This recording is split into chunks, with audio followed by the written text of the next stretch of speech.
Hi, I'm Mike Oppenheim, and you are listening to Coffin Talk, Interviews with the Living, a weekly podcast that explores how our views on death affect the way we live our life. And this week I have a very near and dear friend who I used to live with, who's calling in from Portland, Oregon. His name is Pepe Guzman, and I think if one or two things had gone slightly differently in his life, I would be begging to interview him because he's the most still potentially famous person I've ever known in my life, meaning he's well-read, he's brilliant, he's witty, he's interesting, he's very different from anyone I've ever met, and he has an army of friends who will swear the same thing. So without further delay, Pepe, how are you doing today? I'm doing well, Mike, and I can say the exact same thing about you.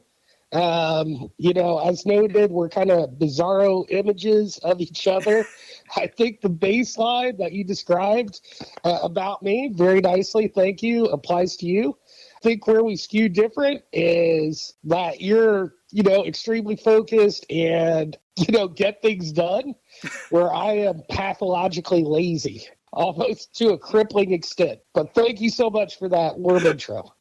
Oh, yeah. Well, I would agree with most of that, but not all of it. And I will say, though, that you were so inspirational to me in life that I based a character in a novel, with your permission, of course, on you. And not only that, but to this day, you remain by far the most simpatico roommate I've ever had, and that's at the risk of offending a lot of people who listen to this, because I've lived with a lot of people, but I was explaining to my wife, we'd watch Jeopardy together, we'd play Scrabble together, we'd take smoke breaks together. I mean, it was pretty awesome. It was very awesome. The only hiccup was when you devoured salsa, an entire jar of salsa in one sitting before I got to it. For those of you who don't know, Mike loves chips and salsa. You might say, yeah, who doesn't love chips and salsa?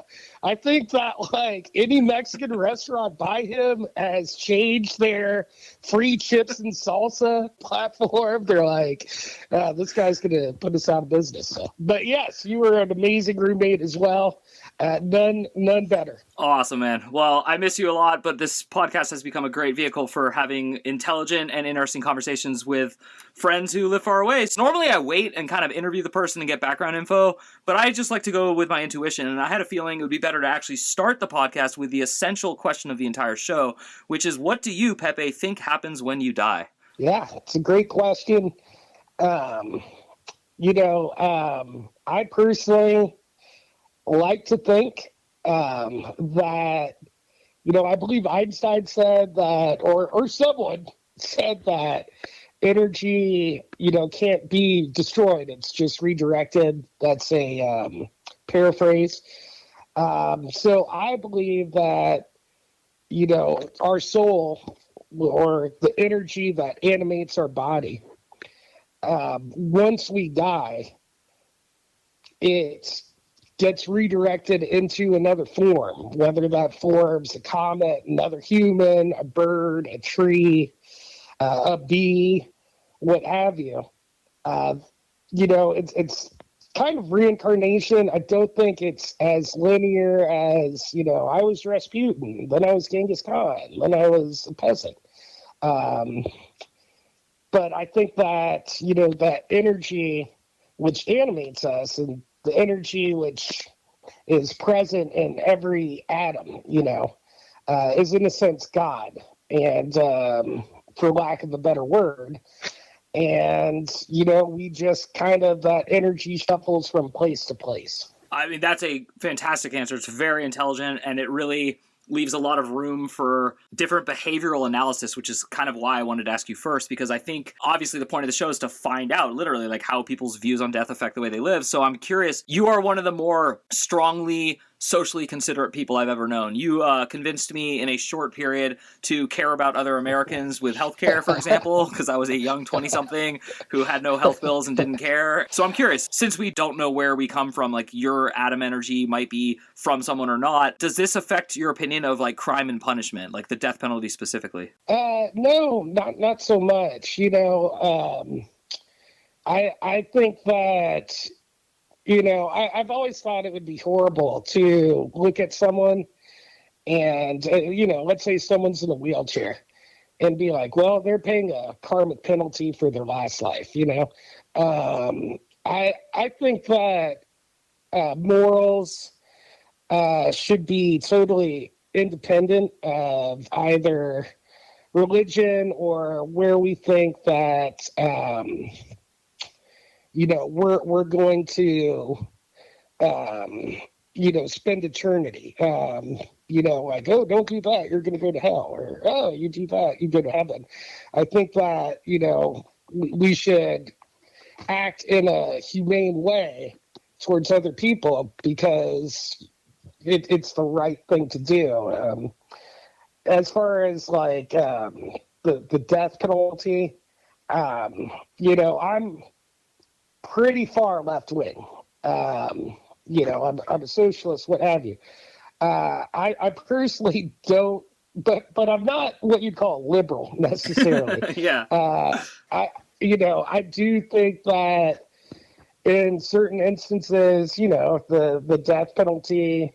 Let's just say this: in a utopian society, if someone, if we're not factoring in socioeconomic, if we're not factoring in severe mental health issues, in a perfect world, if someone were to, be violently antisocial with no help or hope of redemption, should that person be killed? Yes, and also, I'm not a saint. If someone were to, hurt someone close to me, kill someone close to me, or, I think hurting children in particular, anyone who's defenseless, I'm not going to say, oh, they shouldn't be killed. Is all life sacred? Absolutely. Do we have a right to live as human beings? 100%. At the same time, are there acts that you can forfeit that right? I believe that there is. Great answer and well thought out. This is working exactly how I wanted, which is you're a very good thinker. You think out loud and you think in a good order and you kind of explain it. Something I really liked was how you explained with atoms and stuff that it might not be linear, because I think that's really fascinating, because I know like in this dimension we're all tied into time and we think everything's linear, but obviously the more smart physicists among us and even the dead ones have been saying for almost a century now that that's probably not true and it's relative. So I really like this idea, and that's why I'm kind of seeing how it would fit into, as you called yourself, a socialist, which is awesome, because I do think that's pretty accurate, because that's kind of maybe how you're going to come across. I am curious on the immediate subject of death. Do you believe that you can communicate with people like as they're leaving Earth or as they're dying or after they're dead? Or do you think it's just, that's it, it's done? I kind of view that as, I believe it was David Hume who once said, nothing is impossible. There's just degrees of improbability. I certainly wouldn't be the one to say that, once you're dead, hard stop, that it would be impossible to, communicate with the dead. I personally haven't, it's funny. My father passed away, my grandmother has passed away, but, people closest to me who have passed away, I dream about them at times. And if that's me communicating with them, or if that's me communicating with my image of them, I don't see how that could, really make a difference if it's one or the other. So in that sense, it's kind of that old saw that as long as you're remembered, you're still alive, right? Beyond that, I've never had any communication with the dead, but I certainly wouldn't say that it's impossible. That's cool. And that's really interesting, because I was going to actually ask you about your father, because I think that's the hardest loss if and when that happens to anyone. And I know that that's like rough. And I think the way you just answered it was actually took away any of the other questions I wanted to ask, because I do think the dream world is just the most strange thing we have. Oh, and by the way, triple bonus points for quoting David Hume, like on a podcast. That was awesome, because I advertised you as brilliant. So I was like, he better show up today. So yeah, that's really cool. Not that you've suffered and lost people that you love, but that you're open to that, and that you you kind of see that. And there is, I think, some healing for me, at least personally, when I have dreams of people who I love that aren't with us anymore. I feel like a little better the next morning. And even with my son, who's like somewhat estranged from me, like I have these really vivid dreams with him and they actually help. They're so realistic that I wake up almost feeling like I visited with him. So that's pretty cool. But I am curious, with your wisdom and with all these opinions, do you see religion as having its place? Absolutely. You know, like it's a great question and it fascinates me. Like KRS-One once said, I'm a philosopher. I think very deeply. And I do think deeply about religion quite a bit. I'm Jewish. I was born Jewish. I represent it. Hey, I'm Jewish. But like, I don't believe in the Torah, or the Talmud or anything like that. I think of myself as being spiritual rather than religious. I believe that religion is a straitjacket on spirituality. All that being said, the net, as you put it, the net good. Let's just take Christianity. There's a case to be made that without Christianity, slavery would still be widespread, even human sacrifice, all kinds of things.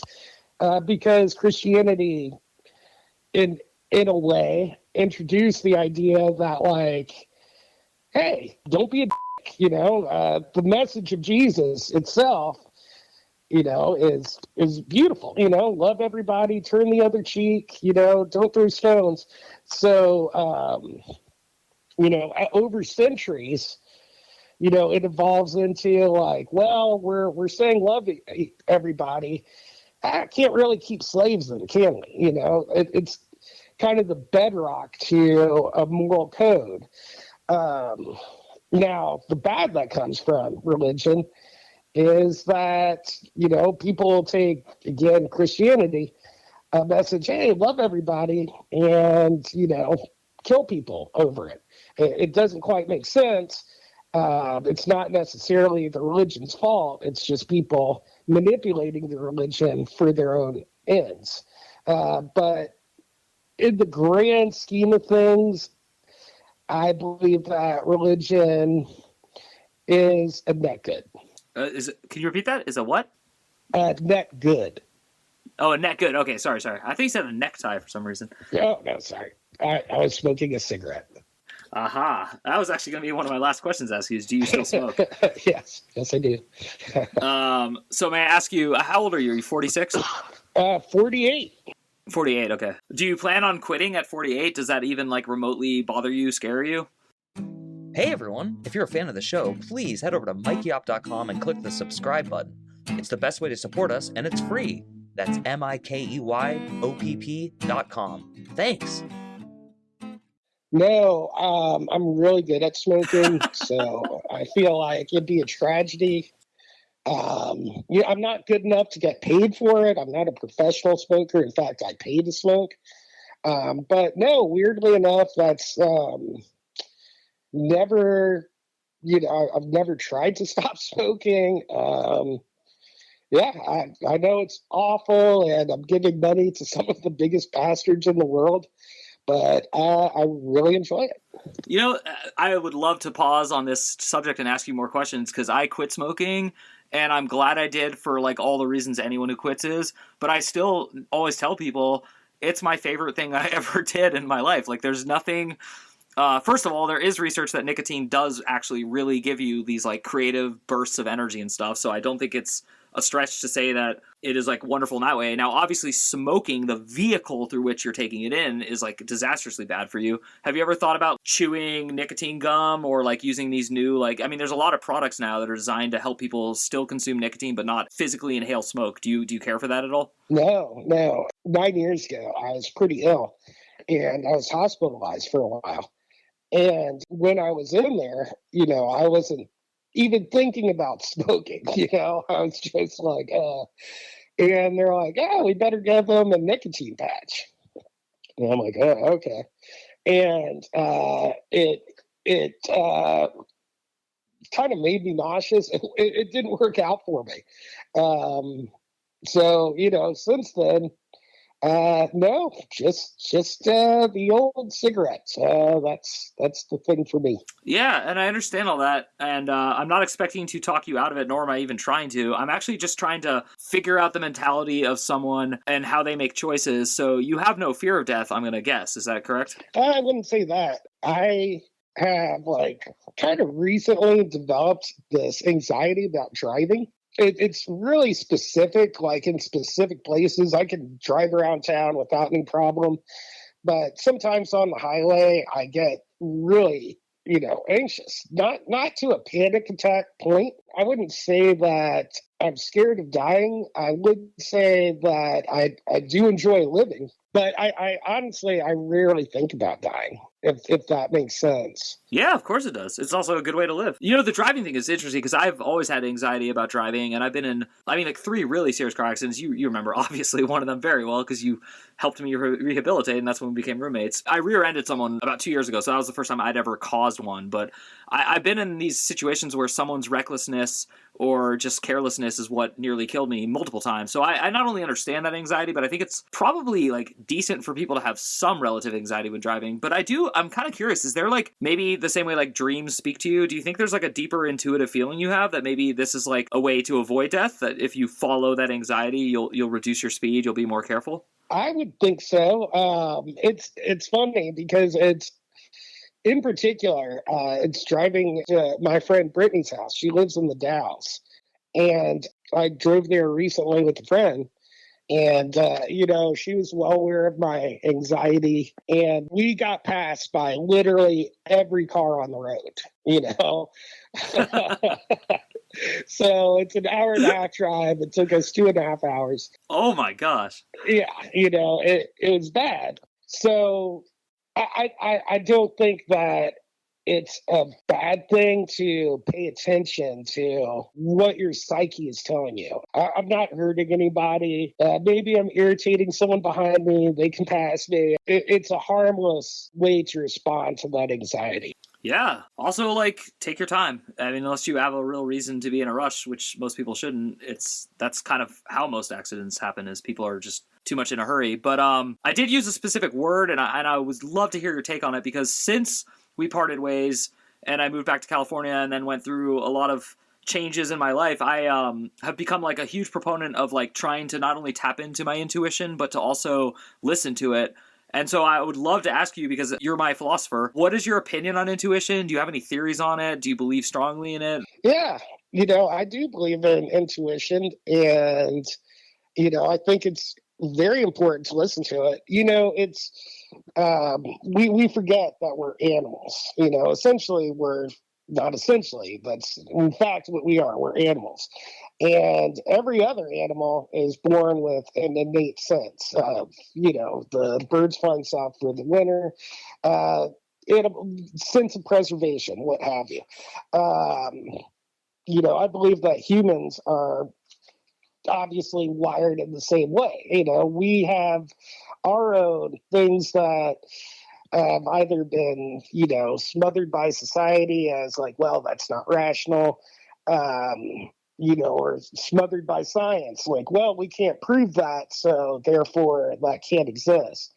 But I 100% believe that, intuition is something that's in every human being. And, I think it's something that we would ignore to our peril. That's not to say that all intuition is rational.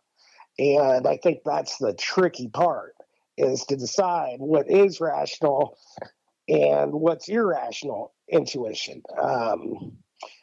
And to, in all cases, to act on your intuition in a way that's not going to hurt anyone else or yourself, for that matter. Yeah, right on, dude. That was very spot on, in my opinion.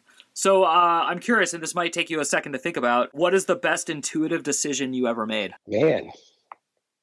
Well, it certainly wasn't in fantasy football. That's where my intuition becomes irrational. But that's an example of bad intuition. It's I don't know if intuition or desire, but in high school and junior high, I was really interested in getting attention. So, I was a theater guy. When I was in middle school, did stand up, stuff like that. And, like I did well until I didn't. So I would say that's, I just knew intuitively that I could do that. And it's something that at that time gave me a great sense of joy. How often do you get told by people who know you somewhat well that like you could do comedy? Because I have definitely told you that. Yeah, I lately it's like, oh, you should be a podcast guy. And I'd love to, this is great, but then we get back to that laziness thing. But yeah, I've been told that many times. The thing is, I mentioned I did stand up. I did it. Oh, this is great. And then I bombed at a talent show. And I was like, okay, that's it for me. And I don't regret it. I don't regret it at all. Like not doing stand up or not doing comedy. It's far easier to like sit around, say something funny than to construct a sitcom or, something of that nature. Well, here's the thing. What I'm really essentially asking you over and over and over again is to explain your lifestyle. And so I want to explain it in reverse to you and my audience why I'm doing that. It's that I said this at the beginning, but you're definitely one of the most unique people I've ever met. And one of the reasons I think that is that, yes, you have anxiety sometimes, but I will say the following.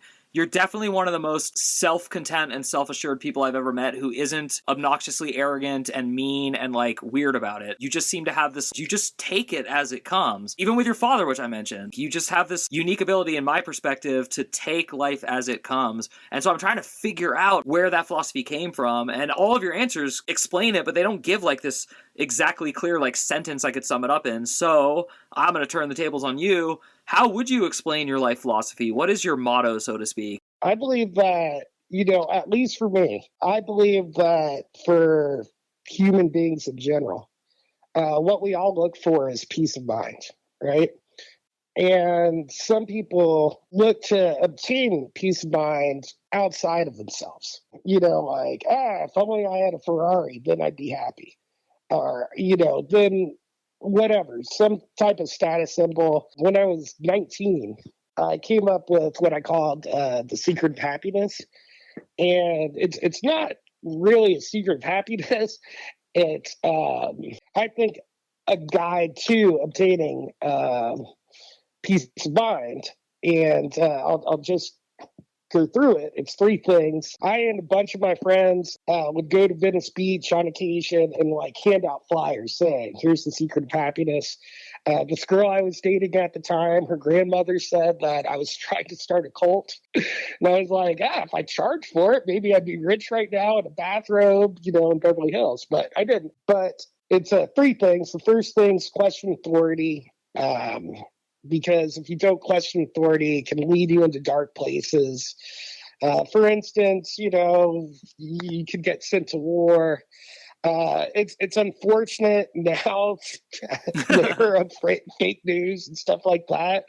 Maybe this has shifted too far. But I think a healthy distrust of, government authority in general is a good thing. That being said, when you're in the midst of a pandemic that's killed, over 1 million people, probably get the vaccine, whatever. The second thing is to, as best you can, not care what other people think about you. You have to make your own decisions as to how you should live your life, how you should dress, how you should act. You can't worry about trying to please other people or other people's perception of you, because if you do, you're constantly going from one lily pad to another. You're not going to have sure footing. You're going to have anxiety. Like, oh my God, did I say the right thing here? Did I say the wrong thing? Oh, what are they going to think if I wear this shirt? So, be confident in who you are and how you present yourself. The third thing, which is tied to the second thing, is, that being said, be a good person, be positive. The more positive energy that you put into the world, the more positive energy you'll receive. Aside from, it's not cool to be a dick, there's no need to be. Certainly if someone slights you or whatever, I'm not saying that turning the other cheek is going to make you happy or anything like that. But for the most part, just be kind, be good, and people, for the most part, be kind to you. And I feel that, going back to the second thing, not caring what other people think, as long as you can look at yourself in the mirror and say, I'm a good person, I did the right thing here. If someone else doesn't accept me for who I am, that's on them. Yeah. So that's it in a nutshell, really. That was remarkable. That was like better than anything I could have ever planned for or asked. That was incredible. Wow. I'm going to re-listen to that. I'm very good at 2 of those 3 and I'm very bad at 1. That's really cool. That really answers, because at the beginning you made a joke about crippling lack of discipline, but I would say your philosophy is obviously what's crippling discipline, because discipline is required to achieve goals that are outside of your philosophy. And I think that's fascinating to me. Now, that doesn't mean, just because you're like one of my best friends ever, that you shouldn't quit smoking, but also you never know. You never ever know. And so I just think it's amazing. Is there anything you want to tell our audience before we take off here? No, just all of y'all know Mike is an amazing guy. If you didn't know, he's also an amazing musician. I've got a CD in my car. God, what, he gave it to me 15 years ago? I don't even know how long I've had it. But, I'll still throw it in and really enjoy it. I wish I had a tenth of your drive and willingness to apply myself that you do. So it's something I really, other than your intellectual prowess, something I've always really admired about you is that you're always applying yourself. And, I'm so happy with your wife and your daughter. I think it's wonderful. And I know that, certainly in time, your son, that's going to be an incredibly positive relationship too, because you're an incredibly positive guy. I can't imagine which of the one things of, the 3 things that I pointed out. It certainly isn't question authority. And I've never seen you act cruel or malicious in even the slightest way. You're an extremely unique individual. I've never gotten the impression that you try to tailor yourself to other people. I don't, but I do worry about what other people think about me in a way that is not fun to be, but it does make me nice. So I just, I spend a lot of time thinking about not what others think of me as if, am I popular or anything like that, but do they think I'm net positive, for Earth, the same way religion. So anyway, that's way too much about me. That was so flattering. I want to cut all that out and not put it in, but I'm going to force myself to, because that was seriously kind of you, and I do appreciate it. Pepe Guzman, thank you so much for taking the time to talk to us all the way up from Portland, Oregon. For the rest of you listening, once again, thank you so much for supporting our humble podcast. We are always looking for subscribers at mikeyop.com. That's MIKEYOPP.com. Once again, my name is Mike Oppenheim. You have been listening to Coffin Talk. We have been talking to Pepe Guzman, and we will see you soon.